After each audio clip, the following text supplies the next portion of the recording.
Without objection, the amendment will be considered as read, and I call on the gentleman from Massachusetts, the ranking member of the Digital Assets, Financial Technology, and Artificial Intelligence Committee, to be recognized for 5 minutes.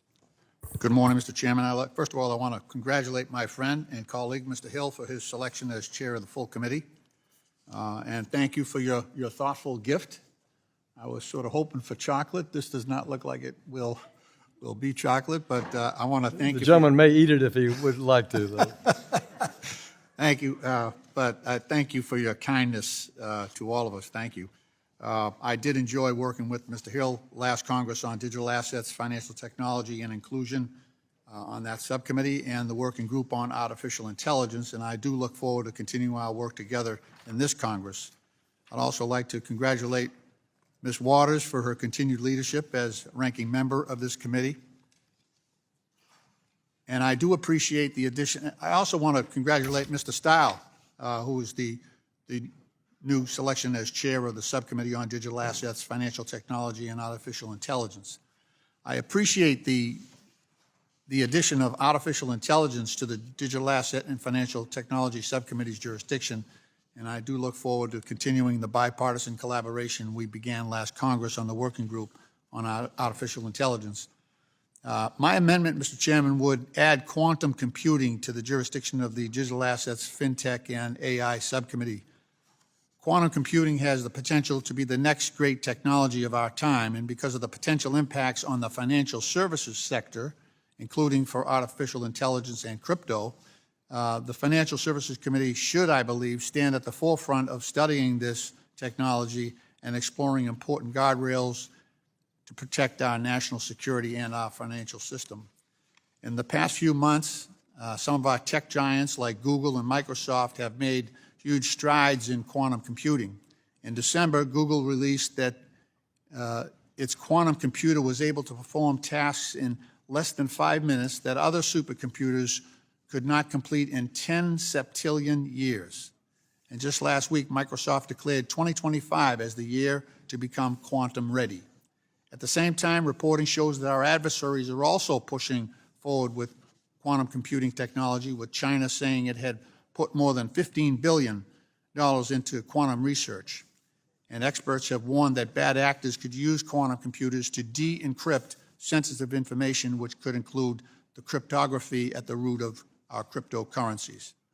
The federal government has made important steps toward protecting our nation from quantum computing cybersecurity threats. For example, last year, the National Institute of Standards and Technology at the Department of Commerce released algorithms for encryption that could withstand some quantum computing cyber attacks.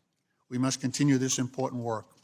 We should not pass up this opportunity, Mr. Chairman, to bolster American competitiveness and protect our national security. And for these reasons, I urge my colleagues to support this amendment. In closing, I would ask unanimous consent for the committee to accept into the record an August 17th article in Bloomberg Law entitled "Quantum Computing Could Threaten Blockchain," close quote, and a January 11, 2024 article, Quantum Computing, What Leaders Need to Know Now, and that's produced by MIT Sloan School. With that, Mr. Chairman, I'll yield back.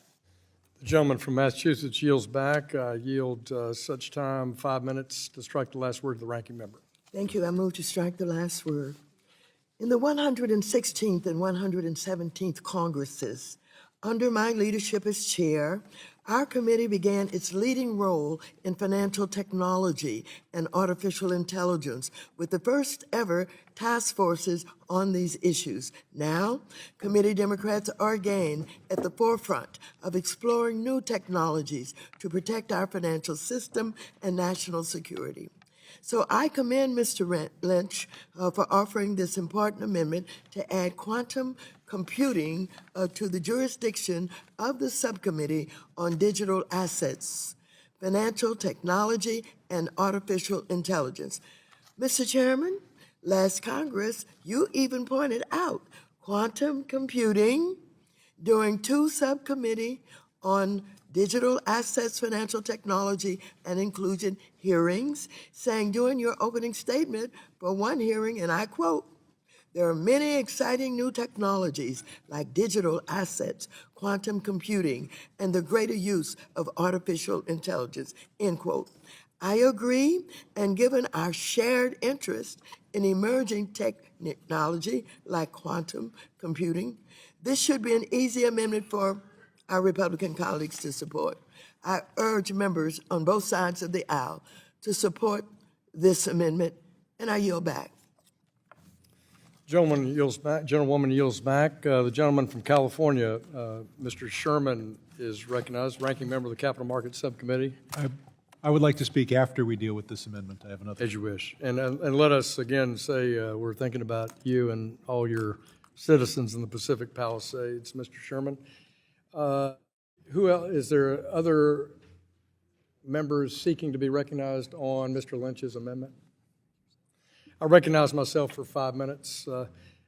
As always, I'm the first to admit when someone is as persuasive as the ranking member on this particular amendment, and I've had a tremendous partnership with ranking member Lynch on our Financial Technology Subcommittee in the 118th Congress, and I am grateful for ranking member Waters when she served as chair and setting up the task forces on artificial intelligence and financial technology. I think she put our committee in a place of we lowered the slope of our learning curve due to your leadership. I think Chairman McHenry was able to build on that successfully. I believe that Mr. Lynch and I saw the power of quantum when we were in MIT together last year. We took our subcommittee up to MIT, and in Boston we talked about financial technology, artificial intelligence, and the role of quantum.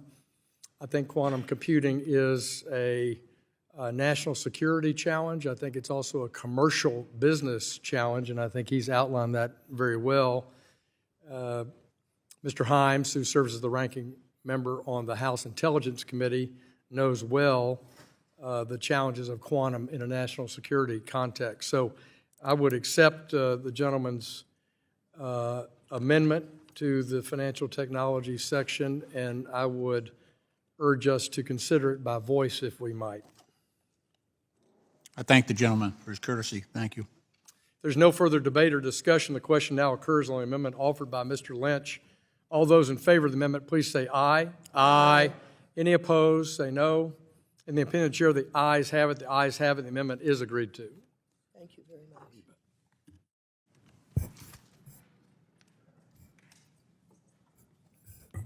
Is there further debate or amendment on the resolution? Yes. Gentleman Move from to strike the last California, word. mentioned he was in the queue Right. first, so I'll recognize the gentleman from California to strike the last word. I want to thank the chair for creating the Monetary Policy Subcommittee and thank the ranking member for letting me serve on it. I want to thank the chair for his comments on how important it is that we focus on having the dollar be the world's reserve currency.